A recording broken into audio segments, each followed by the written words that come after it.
नमस्ते। आज हम कबीरदास के बारे में जानकारी प्राप्त करेंगे। महात्मा कबीरदास जी का जन्म उत्तर प्रदेश के काशी जिले में संवत 1455 में हुआ है। कबीरदास के जन्म के बारे में विद्वानों में मतांतर है। कोई कहता है कि कबीरदास जी का जन्म मगहर में हुआ है, कोई कहता है कि कबीरदास जी का जन्म काशी में हुआ है।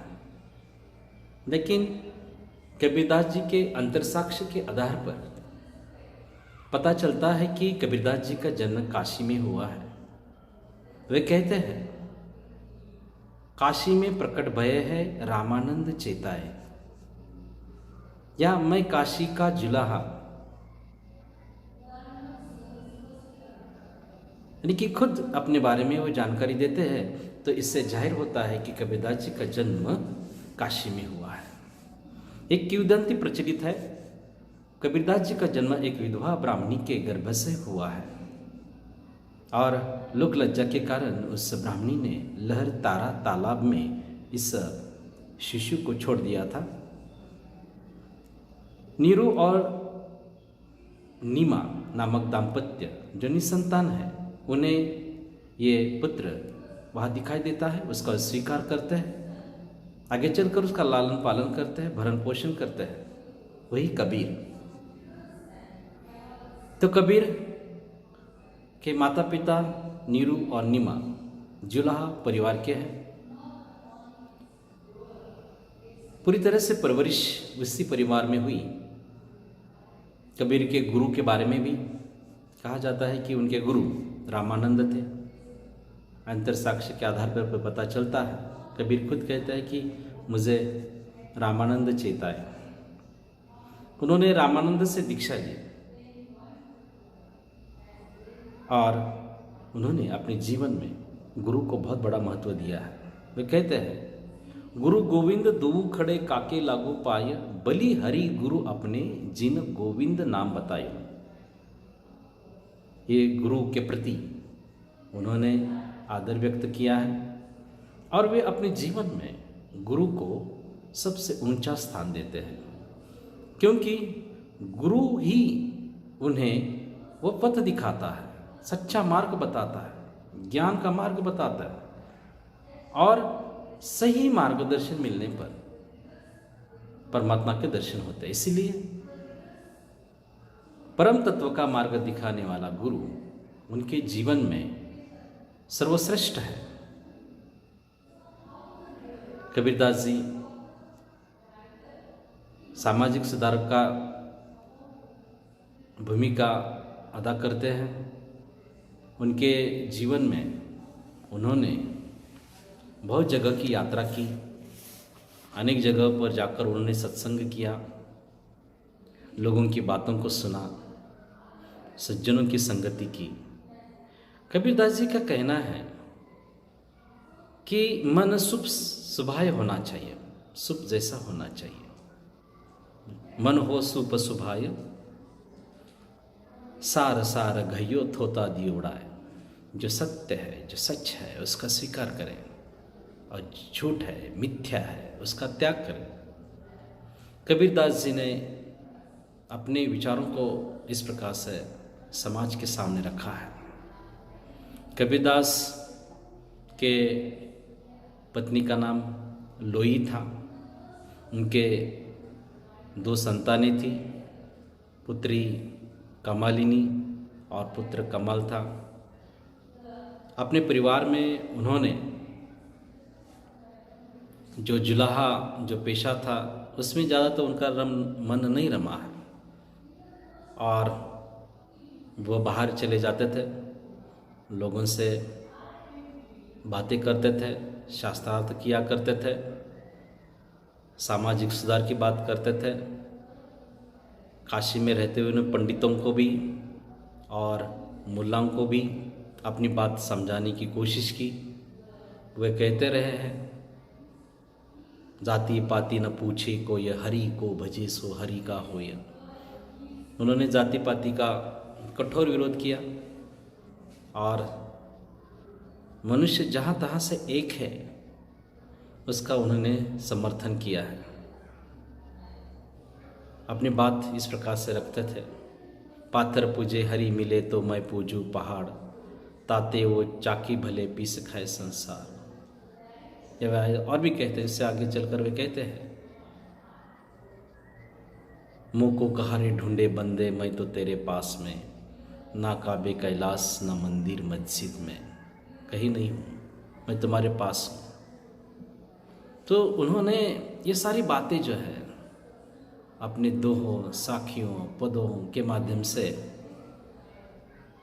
समझाने की कोशिश की है। कबीर के विचार अत्यंत प्रासंगिक हैं। आज भी उनके विचार हमें पथ दिखाने का कार्य करते हैं। ऐसे ही कुछ पदों के बारे में जो हम पढ़ने वाले हैं। सद्गुरु की महिमा अनंत, अनंत किया उपकार, लोचन अनंत उघाड़िया, अनंत दिखावनहार। कबीरदास जी अपने गुरु के प्रति अपनी भावनाओं को व्यक्त करते हैं। गुरु का गौरव असीम है, उनके उपकार अनंत है, अनंत उपकार किए हैं और उन्होंने मेरे अगणित अनंत ज्ञान के चक्षुओं को खोलकर असीम का दर्शन दिखाया है। असीम अलौकिक का दर्शन दिखाया है। अलौकिक वही परम तत्व परमात्मा के दर्शन कराने का श्रेय उन्हीं को है। यानी कि अपने जीवन में उन्होंने ये जो गुरु है उसका महत्व प्रतिपादित किया है। तो ये इस साखी से उन्होंने अपने रामानंद जो है गुरु जो है जिनसे उन्होंने दीक्षा ग्रहण कर ली थी उसके बारे में कहते हैं। तो ये गुरु के प्रति उनका उनका खुद कहते थे, गुरु गोविंद दू खड़े काके लागू पाय, बलिहारी गुरु अपने जिन गोविंद नाम बतायो। वो गुरु जिन्होंने गोविंद नाम बताया है वो सर्वश्रेष्ठ है और उसने ही ये मेरे अनंत चक्षुओं को खोल दिया है।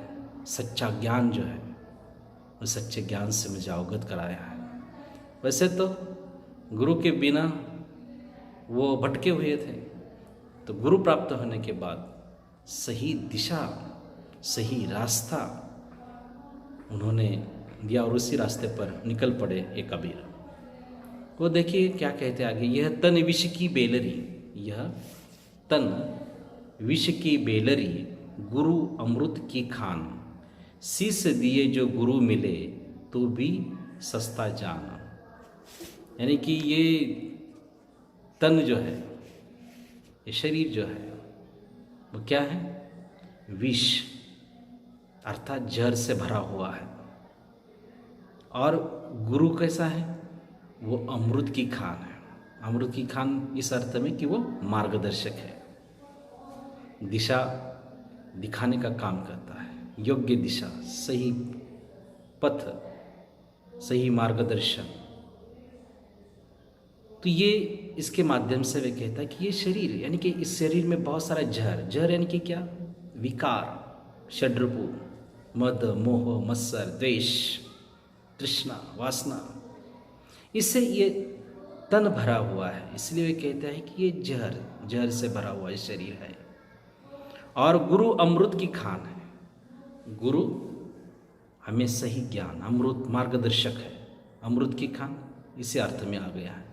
अगर मनुष्य अपने सिर के बदले कोई सच्चा गुरु प्राप्त कर पाए तो सौदा बहुत सस्ता है। अगर अपना सर गुरु चरणों में समर्पित भी करे तो सच्चा सौदा होगा। गुरु, ऐसे गुरु को प्राप्त करना यानी कि खुद को वो सौभाग्यशाली समझते हैं कि ऐसे गुरु को बड़े से बड़े उसके सामने शिष्य ने त्याग भी कर दिया और उसके बदले में ऐसे गुरु प्राप्त करते हैं तो बहुत सस्ता ये सौदा है। ऐसा कबीर मानते हैं। गुरु के प्रति उन्होंने इन साखियों के माध्यम से आदर व्यक्त किया है। आगे वह कहते हैं, कस्तूरी कुंडली बसे मिग्र ढूंढे वन माही, ऐसे घटी राम है दुनिया देखे नाही। आपको पता है कबीर ने कहा है कि घट घट में ईश्वर बसा हुआ है। मनुष्य अज्ञान के कारण ही उसे बाहर ढूंढता है। चराचर में व्याप्त है वो परम तत्व, उसी परम तत्व के हम अंश हैं, तो उसे क्यों बाहर खोजते हो? कैसे ये विडंबना है कि मृग की नाभि में वह कस्तूरी है, कस्तूरी का वास है, परंतु वह उसकी खोज के लिए कस्तूरी वन वन भटकती है, चौकड़ियाँ भरती है, इधर उधर भटकती है। उसको पता नहीं है कि उसके नाभि में एक कस्तूरी बसी हुई है। जब उसकी सुरभि, उसका सुगंध फैल जाता है, तो उस कस्तूरी को प्राप्त करने के लिए ये मृग, ये हिरन चारों दिशाओं भागती है, बेतशाह भागती है, क्योंकि सुरभि यहाँ है करके वो उसे प्राप्त नहीं हो रही है। क्यों नहीं? क्योंकि उसको पता नहीं है, उसका अज्ञान है। क्या अज्ञान? कि उसके नाभि में ही वो कस्तूरी है और वह जहाँ तहाँ ढूंढने निकलती है। तो देखिए कि प्रभु का निवास प्रत्येक व्यक्ति के हृदय में है। उसे वो देख नहीं पाता है, उस हिरन की तरह व्यर्थ ही वो प्रभु की खोज बाहर करता है। मोको कहारे ढूंढे बंदे मैं तो तेरे पास में, ना काबे कैलाश ना मंदिर मस्जिद में, मैं कहीं नहीं हूँ तुम्हारे पास हूँ। तो मृग की तरह तुम मुझे क्या कर रहे हो? बाहर ढूंढते हो। सच्चा ज्ञान नहीं है इस परम तत्व के बारे में। अपने अंतर ही ब्रह्म है। तो अंतर में ब्रह्म की खोज करने के लिए ये कबीरदास जी कहते हैं, हम बेकार ही इस ईश्वर को, इस परम तत्व को बाहर ढूंढते हैं। ये उनका इस गुरु के प्रति या अपने ईश्वर के प्रति उनके विचार है। कबीर निर्गुणवादी हैं, उनके ईश्वर निराकार है, उसका कोई आकार नहीं है, वो शून्य तत्व है। कबीर एकेश्वरवादी है, एक ही ईश्वर पर विश्वास करते हैं, बहुदेववाद का विरोध करते हैं, अवतारवाद का विरोध करते हैं, मूर्ति पूजा का विरोध करते हैं। उनके ईश्वर तो महसूस करते हैं, महसूस किया जा सकता है, ज्ञान के आधार पर प्राप्त किया जा सकता है।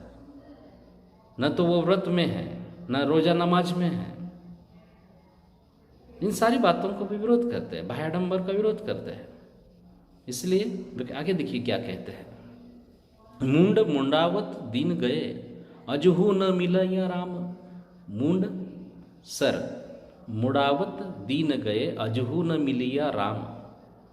राम नाम कहू क्या करे जे मन के ओर कांप। देखिए इससे आगे वे कहते हैं कि ईश्वर के नाम पर बाल कटवाते हो, अपना सर मंडवाते हो, सदियों बीत गई, ये ऐसा सिलसिला जारी है। कितने लोग जो है वो सर मुंडवाते हैं, बाल कटवाते हैं, साल में सदियां बीत गई, लेकिन इससे ईश्वर की प्राप्ति हुई क्या? इससे ईश्वर की प्राप्ति मनुष्य को आज तक नहीं हुई है। कबीर ने ये 700-800 साल पहले बात कही है, याद रखिए। तो आगे कहते हैं, यदि इस प्रकार से विषय वासनाओं से यह सर भरा हुआ हो, इस संसार में, इस भ्रम में हम अटके हुए हैं, हम सुख की खोज कर रहे हैं, हम वासनाओं से, मन जो है वासनाओं से भरा हुआ है, और वह मुख पर ईश्वर का नाम हो तो कोई लाभ नहीं होगा। हम कितना भी राम राम राम राम राम राम नाम जप ले, क्या उनके राम तो सीतापति राम नहीं है, उनके राम दशरथ पुत्र राम नहीं है। कबीर राम कहने के लिए कहते हैं, गोविंद हरि इनके राम तो आंखों से दिखाई नहीं देता है, वो अवतार नहीं है, उसका कोई ये नहीं है, आकार नहीं, निर्गुण निराकार है। तो उनके राम, उनका गोविंद, उनका हरि ऐसा है। और वे कहते हैं कि तुम कितना भी कुछ इसका स्मरण कर लो, नाम जपन कर लो, नाम जप लो, आप पर वो प्रसन्न नहीं होगा, क्योंकि तुम्हारे मन में विषय वासनाएं हैं, मन उससे भरा हुआ है, अनेक विकारों से भरा हुआ है। तो जुबान पर नाम ईश्वर का आने से उसके दर्शन कभी भी नहीं हो सकते। तो इसके लिए क्या करना होगा?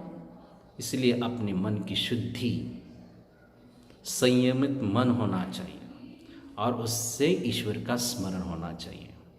अगर मन में बहुत सारे तृष्णा भरी हुई है, लोभ से, वासनाओं से मन भरा हुआ हो, तो आप कितनी भी ईश्वर की पूजा कर लो,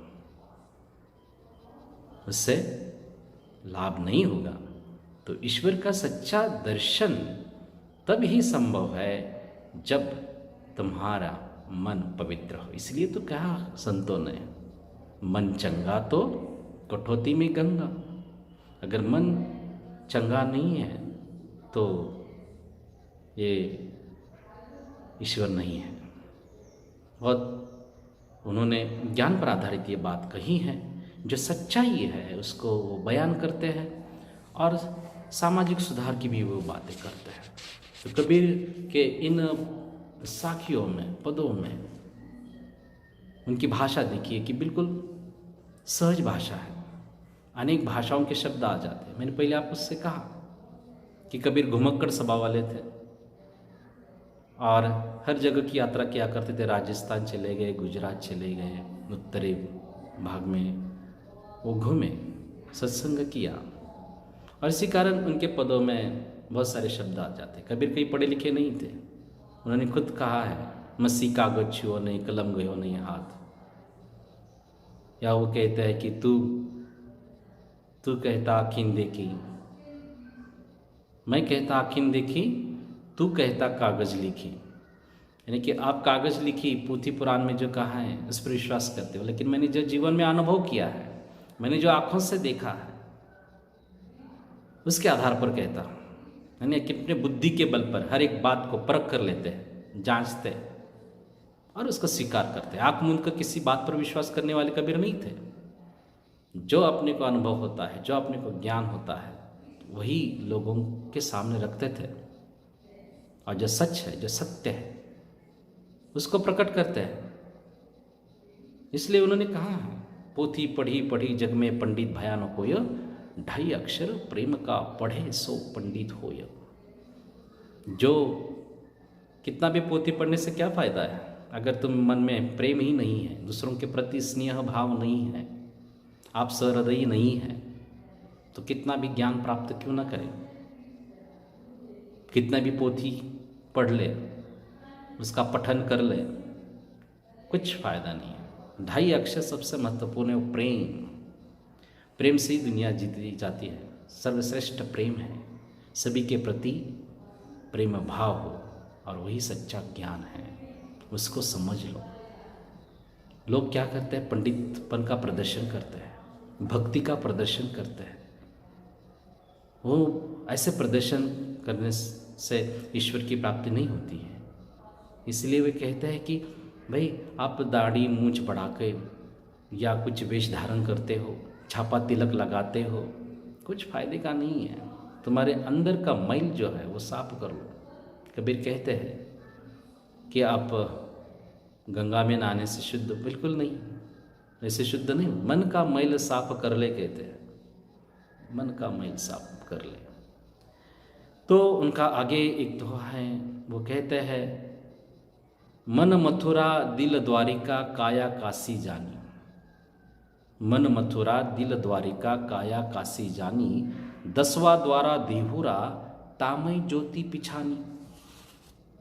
तो आपको पता है, कबीर कहते हैं कि जप तप तीर्थ व्रत आदि में विश्वास करना निरर्थक है।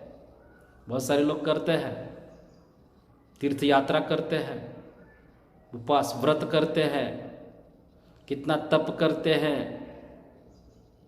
और इनके ऊपर आश्रित रहने वाला व्यक्ति अंत में संसार वैसे ही निराश होकर चला जाता है, उसे कुछ हासिल नहीं होता है।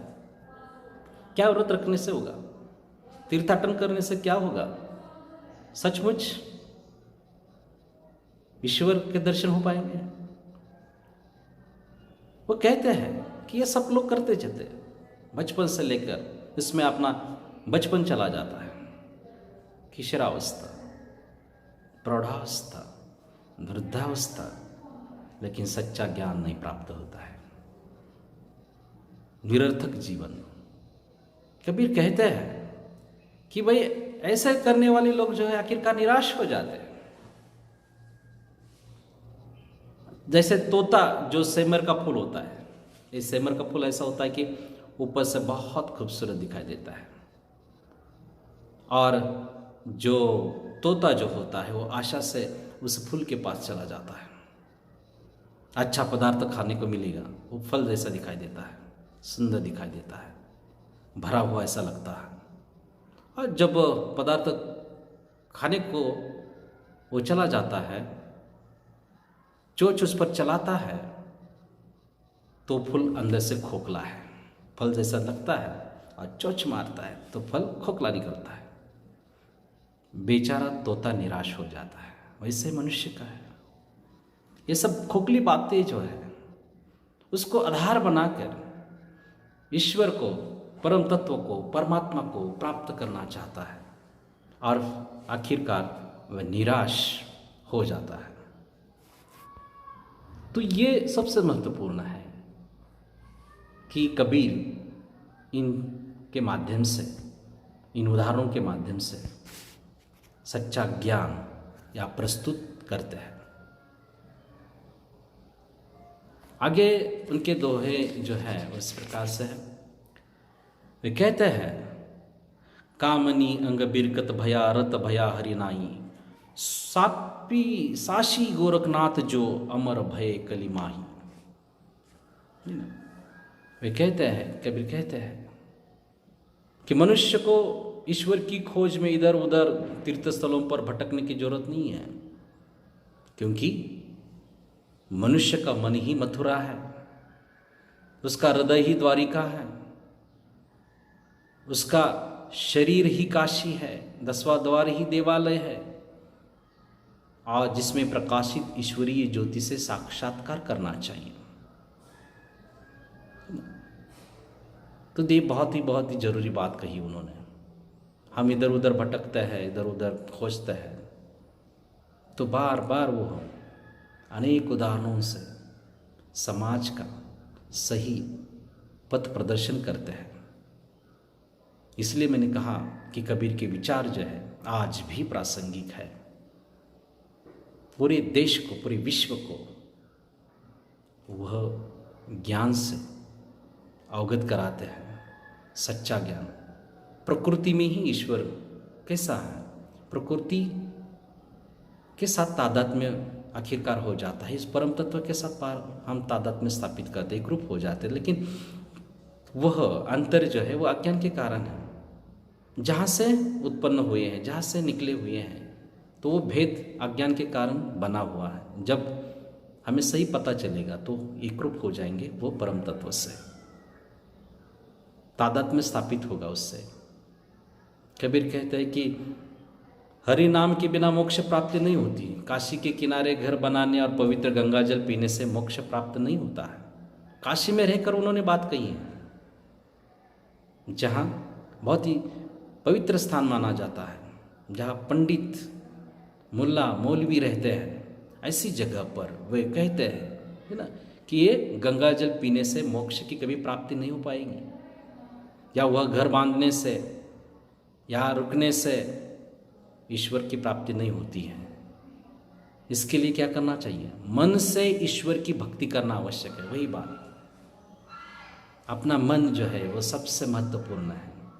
वह मन जो है, नर से नारायण बनना, मनुष्यत्व से ईश्वरत्व की ओर जाना, ये संदेश वे देना चाहते हैं। तुम सच्चा मन जो है उस सच्चे मन से ईश्वर की पूजा कर लो तो आपको उसके दर्शन हो जाएंगे। ये उनके भक्ति का सार है। और वे कहते हैं कामिनी से विरक्त होना एवं प्रभु के प्रति अनुरुक्त होना ही श्रेष्ठ है। कामिनी जो है, कामिनी की क्या है? ये जो भौतिक सुख साधन है, हम जिसमें सुख सुख कहते हैं, वो सब भ्रम है। उससे विरक्त होना, और उससे विरक्त होकर क्या होना? प्रभु के प्रति अनुरुक्त होना। प्रभु के प्रति अनुरुक्त होना यानी कि क्या है? कि उसका सच्चा ज्ञान प्राप्त करना, ज्ञान, उसका सही ज्ञान जो है वो प्राप्त करना, उसके प्रति अनुरुक्त होना। तो इसके साक्षी गुरु गोरखनाथ है, जिन्होंने अपने आचरण से ये प्राप्त कर लिया है, ऐसा वे कहते हैं। और कबीरदास जी कहते हैं कि निंदक नीरे राखिए आंगनी कुटी बंधाय, बिन पानी साबन बिना निर्मल करे सुभाय, निंदकाचे घर असावे शेजारी। निंदक को अपने नज़दीक आंगन में कुटी बनाकर रखना चाहिए, क्योंकि निंदक बिना पानी बिना साबुन के मनुष्य के दोषों को हटाकर उसको अच्छा बना देता है। अर्थात निंदक की जाने वाली निंदा से मनुष्य अपने दोषों के प्रति सतर्क हो जाता है। उसको पता चलता है मुझ में क्या कमियां क्या खामियां हैं, वो निंदक ही बता सकता है। असही निंदक होना चाहिए, अपने दोष निकालने वाला चाहिए। हम में जो कमियां हैं, हमसे कुछ गलतियां हो रही हैं, वो दिखाने वाला निंदक। तो ये निंदक से हम सतर्क होकर सुधार के लिए तत्पर हो जाते हैं। इसलिए कबीर कहते हैं कि निंदक की कुटिया अपने पड़ोस में बांध लो, उसका घर बांध लो, तो वो फायदे में ही रहेगा, आपको उससे लाभ होगा। आप में जो कमियां हैं उसका पता चलेगा, आप में सुधार आ जाएगा, एक संपूर्णत्व आप प्राप्त कर सकते हैं। दोषों को निकाल कर आपका मन जो है वो साफ सुथरा रहेगा। ये कबीर के विचार हैं, वो सकारात्मक विचार करते हैं, जीवन की ओर भी सकारात्मक रूप से देखते हैं। और कबीर कहते हैं हमें अपने अहम का त्याग करना चाहिए। ऐसी वाणी बोलिए मन का आपा खोय, औरन को शीतल करे आप हो शीतल होय। कबीर कहते हैं कि मन का अहम यानी कि आपा किनारे रखकर ऐसे वचन बोलने चाहिए जिससे आपका मन शांत शीतल बने और हमारी वाणी से दूसरों को भी सुख प्राप्त हो। देखिए कि वाणी भी ऐसी शुद्ध होनी चाहिए, विचार शुद्ध होने चाहिए, मन शुद्ध होना चाहिए। और जब मन शुद्ध होता है तो वाणी भी शुद्ध आएगी, जिससे किसी को चोट नहीं लगेगी। सही रास्ता, सही ज्ञान, सही बात आप सभी के सामने रख पाओगे तो दूसरों को भी शीतलता प्राप्त होगी, दूसरों को आपके वाणी से सुख प्रदान हो जाएगा, मन शांत आपका भी होगा, है ना। आपको भी संतुष्टि मिलेगी, आपको भी परम संतोष मिलेगा जब आपकी वाणी ऐसी होगी। कबीर जैसे कहते हैं वैसे मन का अहम भाव नहीं होना चाहिए, मैं की बाधा नहीं होना चाहिए। जिसको मैं ये हूँ, मैं वो हूँ, कुछ नहीं है, मैं कुछ भी नहीं है। जिसमें अहम होता है तो उसे आनंद की प्राप्ति नहीं होती है। इसलिए कबीर कहता है कि अहम का त्याग करना चाहिए और वचन ऐसे बोलिए कि जिससे दूसरों को भी संतोष प्राप्त हो, तो आपको भी परम संतोष की प्राप्ति होगी, ऐसा उन्होंने कहा। तो कबीर के विचार जो है तो इस प्रकार से है और उन्होंने अपने जीवन में ये सारी बातों को लेकर चर्चा की है। उत्कट भक्ति, गंभीर चिंतनशीलता, सहानुभूत कथन उनके हैं, उनका व्यक्तित्व दृढ़ व्यक्तित्व है, दूरदर्शिता है। इसी कारण कबीर युग दृष्टा बन गए। भारतीय धर्म साधना और जनमानस पर उनका व्यापक और गहरा प्रभाव रहा है। तो धन्यवाद, थैंक यू।